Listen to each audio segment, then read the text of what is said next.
وصافح السيد محمد سياد بري رئيس جمهورية الصومال الديمقراطية هيئة الاستقبال، وهم السادة أعضاء مجلس قيادة الثورة طه ياسين رمضان النائب الأول لرئيس الوزراء، وطه محي الدين معروف نائب رئيس الجمهورية، وطارق عزيز نائب رئيس الوزراء وزير الخارجية،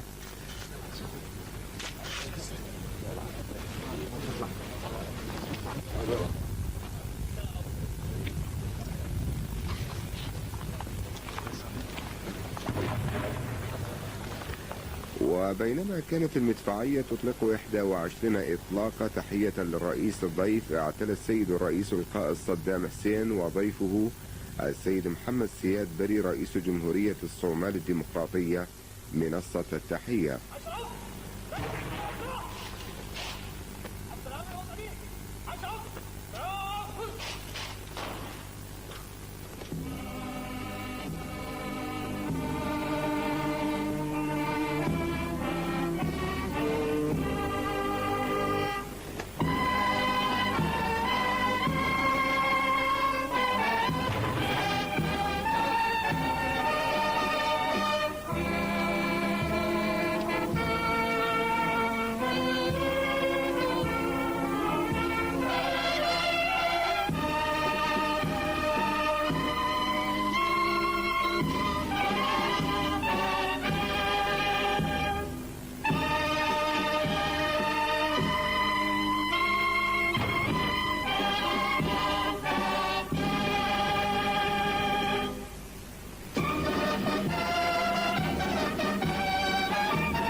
النقيب سعد مجيد علي عامر عشب قيادة قوات الجمهوري الحرس حاضر ترسيدي. وبعد عقد السلامين الوطنيين العراقي والصومالي، فتش السيد الرئيس القائد صدام حسين وضيفه السيد محمد سياد بري رئيس جمهورية الصومال الديمقراطية حرس الشرف الذي يمثل مختلف صنوف قواتنا المسلحة.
ثم قدم طفلان من أطفال بغداد باقتي زهور إلى السيد الرئيس القائد صدام حسين وضيفه السيد محمد سياد بري رئيس جمهورية الصومال الديمقراطية.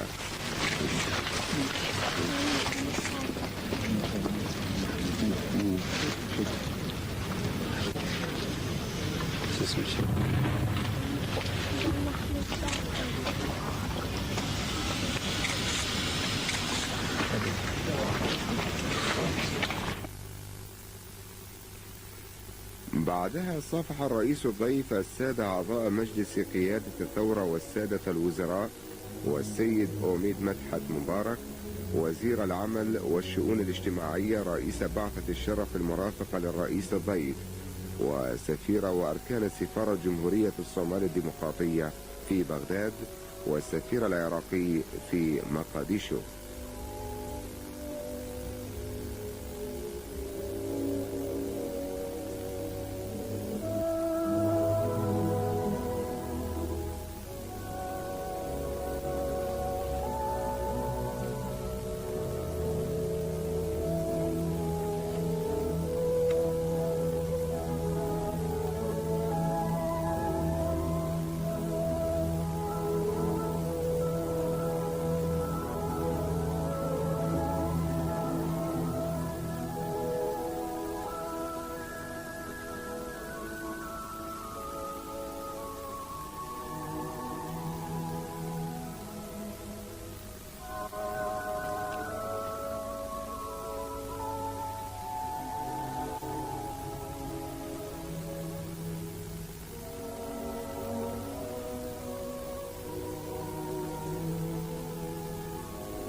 وبعد استراحة قصيرة في صالة الشرف الكبرى تبادل خلالها الرئيسان الأحاديث الودية.